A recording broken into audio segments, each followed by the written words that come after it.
अब सब्जी कौन काटे। लीला देवी अपने दोनों बेटों और बहुओं के साथ हंसी खुशी अपने घर में रह रही थी। वो बाकी सासू की तरह तेज और चालाक बिल्कुल भी नहीं थी, बल्कि वो तो बेचारी बड़ी ही सीधी सादी थी। पर लीला देवी के सीधेपन का उसकी दोनों बहुएं खूब फायदा उठाती थी। वैसे तो दोनों बहुओं को घर के काम बराबर बांटे हुए थे, पर फिर भी अक्सर वो कामकाज को लेकर लड़ती रहती। सरिता, तुमने रात को फिर से बर्तन धोकर ऐसे ही बाहर छोड़ दिए? अरे ड्रॉअर में क्यों नहीं रख देती? सुबह उठी तो मैंने देखा सारे के सारे बर्तन ऐसे रखे हुए हैं।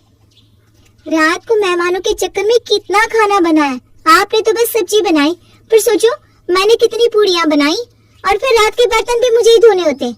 अब मेहमानों के चक्कर में मेरे ऊपर तो इतना काम पड़ गया ना। मैं भी तो इंसान हूँ, कितनी थक गई कल खड़े खड़े। और आप लगा देती ना बर्तन ड्रॉअर में, आखिर देरी कितनी लगती है?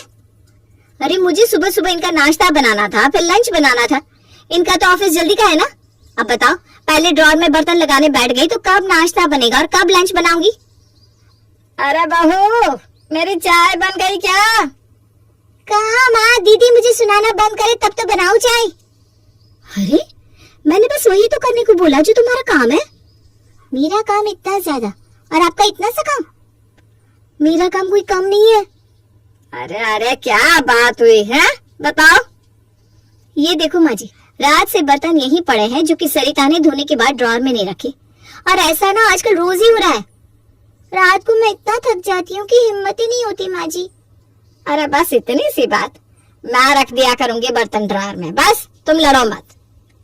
दोनों बहुएं मुंह सड़ाकर वहां से चली जाती है और लीला देवी बेचारी सारे बर्तन ड्रॉअर में रखने लगती है। शाम को लीला देवी जब बाहर कमरे में बैठकर टीवी देख रही थी तो उसकी बड़ी बहू लता वहां आकर पूछती है, माँ जी खाने में क्या बनाना है? देखो फ्रिज में क्या क्या रखा है। फ्रिज में तो भिंडी रखी हुई है बस। हाँ तो ऐसा कर भिंडी ही बना ले। ठीक है माँ जी। लता फ्रिज से भिंडी निकालने लगती है। पहले इतनी भिंडी को काटो, एक एक भिंडी को चेक करो कि उसमें कहीं कीड़ा तो नहीं, तब जाकर ये भिंडी पकेगी। ये सब्जी काटना क्या मुसीबत का काम है। अच्छा तो आज भिंडी बन रही है, सही है, इनको तो भिंडी बड़ी ही पसंद है। हाँ पर इतनी सारी भिंडी बनने के बाद जरा सी हो जाती है, कम से कम 1 किलो भिंडी बनानी पड़ेगी, तब जाकर सबको पूरी पड़ेगी। एक काम करो, थोड़ी सी भिंडी तुम भी कटवा दो। अरे पर सब्जी बनाना तो आपका काम है।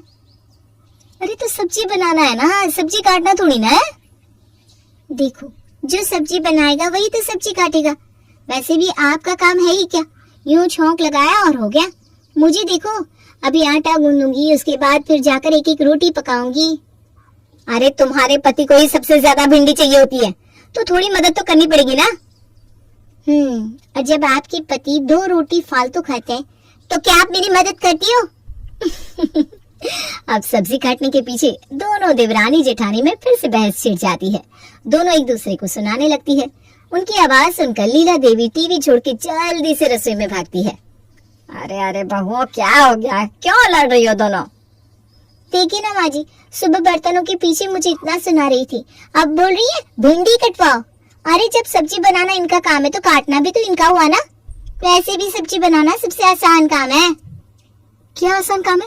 पता है, आधा घंटा तो सब्जी काटने में लग जाता है। अरे अरे बस करो दोनों, सब्जी काटनी है ना, ला मुझे दे भिंडी, मैं काट देती हूँ, और आगे से ना सब्जी मुझे ही दे दिया करना, मैं काट कर रख दूंगी। लीला देवी सारी भिंडी खुद काटने बैठ जाती है। ये देखकर सरिता को बड़ी चिढ़ होती है कि माँ जी तो उसकी जेठानी का सारा काम करवा रही है। अब जब सरिता रसोई में गर्मी में खड़ी आटा गूंदने लगती है तो वहाँ लता 2 मिनट में भिंडी छौंक कर निकल जाती है। ये देखकर सरिता और आग बबूला हो जाती है। मैं ही पागल हूँ क्या? ये तो आई 2 मिनट में सब्जी में छौंक लगा कर चली गई। मैं तो एक एक रोटी बनाऊं, फिर उसे सेकूं, फिर घी लगाऊं। मुझे इतना मुश्किल काम दे दिया है और इनको इतना आसान, ये तो सरासर गलत है। अरे सरिता, रोटियां बन गई हो तो डाइनिंग टेबल पर लगा दो, मैं सब्जी ले जा रही हूँ।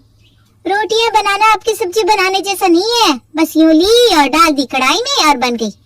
एक एक रोटी बेलकर सेकनी पड़ती है, टाइम लगता है। अरे तो रोटी जैसे बनती है वैसी तो बनाओगी ना। मैं तो इसलिए बोल रही हूँ क्योंकि सब बाहर खाना खाने के लिए बैठ गए, पर यहाँ तो रोटियों का आता पता ही नहीं है।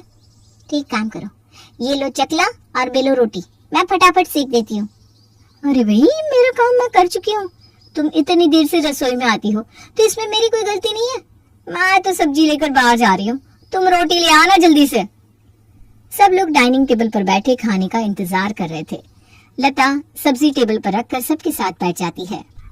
अरे क्या आज खाने में बस सब्जी ही मिलेगी? रोटियां कहाँ है? रोटियां तो अभी बनी ही नहीं है। अभी तक रोटी नहीं बनी? मैं देखती हूँ अभी जाकर। सास उठकर रसोई में जाती है तो देखती है सरिता ने अभी रोटी बनाना शुरू ही किया है। अरे बहू, अभी तक रोटी नहीं बनी? इतनी देर कैसे हो गई? अरे माँ जी, मेरा काम सब्जी बनाने जैसा आसान थोड़ी ना है कि छौंक कर यहाँ वहाँ चल दिए। एक जगह खड़े रहकर एक एक रोटी बनानी पड़ रही है। मैंने अभी दीदी को बोला भी था कि आप रोटी बेल दो और मैं सेक देती हूँ, पर वो कहाँ मेरी कोई मदद करेंगी। अरे कोई ना बहू, मैं तेरी मदद कर देती हूँ। ला, मैं रोटी बेल देती हूँ और तू सेक दे। अब लीला देवी सरिता से बेलन लेकर रोटियां खुद बेलने लगती है। सरिता बस खड़े खड़े रोटियां सेक देती है। उस रात को सबको बड़ी ही देर से खाना नसीब होता है। अब घर की स्थिति ऐसी हो चुकी थी कि अक्सर देवरानी जेठानी में काम के पीछे झगड़े होने लगे हैं। लीला देवी अक्सर उन झगड़ों को निपटाने के चक्कर में खुद ही काम करने लगती है। धीरे धीरे करके लीला देवी के सर पर कब इतना काम पड़ जाता है कि उसे एहसास भी नहीं होता। एक दिन जब लीला देवी छज्जे पर कपड़े सुखा रही थी कि अचानक उसकी बहन घर आ जाती है। लीला, अरे ओ लीला, अरे कोई घर पर है कि नहीं? अरे शांति आई है क्या?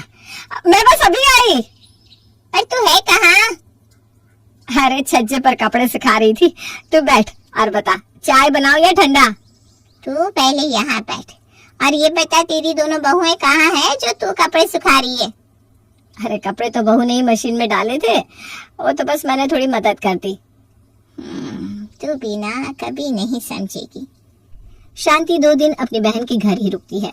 शाम को जब दोनों बहनें बैठकर चाय के साथ गप्पे मार रही थी तो लीला कहती है, चल मैं ना जरा बहू के साथ रोटी बिलवा दूं, फिर दोनों बहन बैठकर खूब बातें करेंगे। अभी दिन में तुम कपड़े सुखा रही थी, थोड़ी देर पहले सब्जी काट रही थी, उसके बाद तुमने सारे बर्तन ड्रॉअर में लगाए और फिर किचन की सफाई भी की। अब तुम बोल रही हो कि तुम रोटी बेलने जा रही हो। ये सब आखिर हो क्या रहा है? अरे बहन क्या बताऊं, मेरी दोनों बहुएं अक्सर इन छोटे छोटे कामों के पीछे लड़ जाती हैं, तो बस घर में शांति बनी रहे इसीलिए मैं थोड़ी मदद कर देती हूँ। अरे तो दोनों को बराबर बराबर काम बांटते ना, क्या दिक्कत है? कोई लड़ाई झगड़ा होगा ही नहीं। अरे सब बांट रखा है, फिर भी लड़ाई खत्म नहीं होती। अगर बड़ी बहू सब्जी बनाती है तो सब्जी काटने पर लड़ाई, छोटी बहू रोटी बनाती है तो रोटी बेलने पर लड़ाई, कोई कपड़े धोता है तो सुखाने की लड़ाई, बर्तन मांज कर उन्हें लगाने की भी लड़ाई। अब कैसे काम बांटूं, इसलिए मैं खुद कर लेती हूँ। ये तो बड़ी ही समस्या है, पर अब क्या कर सकते हैं। खैर चल तू बैठ, मैं भी आई। लीला देवी रसोई में जाती है, पर शांति देवी का दिमाग शांत नहीं रहता। उसे अपनी बहन के साथ जो हो रहा था बिल्कुल अच्छा नहीं लगता और वो दोनों बहुओं को सबक सिखाने का ठान लेती है। बहुत बेवकूफ बना लिया इन दोनों ने मेरी बहन को, अब मैं इनको अच्छा सबक सिखाऊंगी। शांति रात को अकेले में अपनी बहन लीला के साथ बैठकर उसे समझाती है कि कैसे उसकी दोनों बहुएं उसे पागल बना रही है। इन दोनों की लड़ाई में तू पीस रही है, बस ये दोनों तुझे पागल बना रही है और तू बन भी रही है। थोड़ी अकल लगा अपनी। अरे पर मैं क्या कर सकती हूँ, हर वक्त दोनों छोटे छोटे कामों पर लड़ना शुरू कर देती हैं। अब कैसे भी लड़ाई खत्म हो यही सोचकर मैं ही बोल देती हूँ कि ये काम मैं कर दूंगी। हाँ तो बहुत कर लिया तूने काम। अरे जिंदगी भर तूने कम काम किया है क्या, जो अब 2 तो बहुओं के होते हुए भी काम करेगी? ये सब घर के काम करना इनका ही काम है और इनको ही करने पड़ेंगे। अरे तो ये दोनों फिर से लड़ना शुरू कर देंगे, देख। हाँ जैसे चल रहा है ना वैसे ही ठीक है। अरे बहन तू मेरी बात तो सुन, मेरे पास एक बहुत ही बढ़िया आइडिया है जिससे ना ये खुद तुझे आकर बोलेंगी कि माँ जी आप रहने दो, ये काम हम खुद कर लेंगे। अरे ऐसा तो सपने में भी मुमकिन नहीं है। अरे बस तू वैसे वैसे करती जा जैसा मैं तुझे बता रही हूँ। शांति अपनी बहन लीला के कान में कुछ बोलती है। क्या ये आइडिया काम करेगा? अरे बिल्कुल करेगा, तू बस कल से ऐसे ही करना। अब शांति को तो अगले दिन का बेसब्री से इंतजार था, पर लीला थोड़ी घबराई हुई थी कि वो ये सब आखिर कैसे करेगी। उसे तो उस रात ठीक से नींद भी नहीं आती। फिर अगले दिन लता सब्जी बनाने के लिए फ्रिज से बैंगन निकालकर अपनी सास के पास जाती है। माँ जी, फ्रिज में बस बैंगन ही पड़े हैं, तो आज दिन के खाने में आलू बैंगन बना देती हूँ। हाँ हाँ ठीक है बहू, आलू बैंगन ही बना दो। ये लीजिए माँ जी, आप ये काट दो। हाँ बहू, यही रख दे, मैं काट दूंगी। ये लो चाकू और काटो। अब लीला देवी आलू काटना शुरू करती है और वो इतने मोटे मोटे आलू काट देती है कि उसे आलू को काटने में 2 मिनट भी नहीं लगते। देख शांति, ये ठीक है ना? ऐसे ही काटने थे ना? बहुत बढ़िया बहन। अब ये ले बैंगन और इसको इतना बारीक काट दे कि बस कढ़ाई में डालते ही खुल जाए। ये मैं ठीक तो कर रही हूँ ना? अरे ज्यादा सोच मत, ले काट दे फटाफट इस बैंगन को। लीला देवी बिल्कुल वैसे ही बारीक बारीक बैंगन काट देती है। अब वो कटी हुई सब्जी ले जाकर रसोई में रख देती है और फिर जब लता वहाँ सब्जी बनाने आती है तो आलू बैंगन देखकर बड़ी हैरान हो जाती है। ये माँ जी ने कैसे सब्जी काटी है? इससे अच्छा तो मैं ही काट लेती। खैर मुझे क्या, मेरा आधा काम तो खत्म हो गया ना। लता आलू बैंगन की सब्जी बनाकर रख देती है। अब आती है सरिता की रोटी बनाने की बारी। सरिता आटा गूंथकर अपनी सास को बुलाकर लाती है, पर लीला देवी को अब अच्छे से पता था कि उसे क्या करना है। लीजिए माँ जी चकला बेलन और रोटी बेल दीजिए, मैं रोटी सेक देती हूँ। हाँ हाँ बहू, देख कैसे फटाफट सारी रोटियां बेल देती हूँ। लीला देवी बेलन उठाती है और ऐसी मोटी मोटी रोटियां बेल कर रख देती है कि उनको सेकते सेकते सरिता के पसीने छूट जाते हैं। माँ जी, ये रोटी जरा सी पतली कर देते तो जल्दी सीख जाती ना। अरे देख बेटा, मेरा काम रोटी बेलना है। पहले तुझसे रोटी नहीं बेली जा रही थी, अब सीख भी नहीं जा रही क्या? है? ऐसा है तो तू बाहर जाकर आराम से बैठ जा, रोटियां सेकने का काम भी मैं ही कर दूंगी बस। नहीं माँ जी, जैसे बेल रही हूँ वैसे ही बेल दो। सरिता को एक एक रोटी सेकने में इतनी देर लग जाती है कि सब भूख से बेहाल हो जाते हैं। अरे सरिता, जल्दी से रोटी ले आओ, बहुत भूख लग रही है। अभी लाई। आज तो ये रोटी बिरबल की खिचड़ी से कम नहीं लग रही मुझे। दोनों देवरानी जेठानी रोटी सब्जी लेकर बाहर आती है और सबको खाना परोस देती है। अब जैसे ही दोनों के पति पहला निवाला लेते हैं तो उनकी शक्ल बन जाती है। अरे लता, ये कैसी सब्जी बनाई है? आलू एकदम कच्चे, और ये आलू के साथ क्या मिलाया है? जी वो बैंगन। अरे तो बैंगन है तो देखना तो चाहिए, तुमने तो चटनी की तरह पीस डाला इनको। जी सब्जी तो माँ जी ने काटी है। अरे एक तो माँ ने सब्जी काट कर दी और तुम उनकी गलती निकाल रही हो। वैसे सब्जी बनाई तो तुमने है ना, तो उसमें काटने वाले की क्या गलती? तुम्हें ठीक से देखनी चाहिए थी कि पकी है कि नहीं। जी मैं आगे से ध्यान रखूंगी। वो तो ठीक है, पर सरिता आज तुमने ये रोटी की जगह क्या उपले बना दिए? इनको कैसे खाऊं मैं? और सच में मेरे तो ना दांत भी बड़े कमजोर है बेटा। पर रोटी तो माँ ने बेली है। अरे माँ एक तो तुम्हारी इतनी मदद करती है, वो भी इस उम्र में और गर्मी में, और तुम उनकी गलती बता रही हो। रोटी बेलना क्या उनका काम है? अगर उन्होंने रोटी बेली भी है तो सेकी तो तुमने है ना।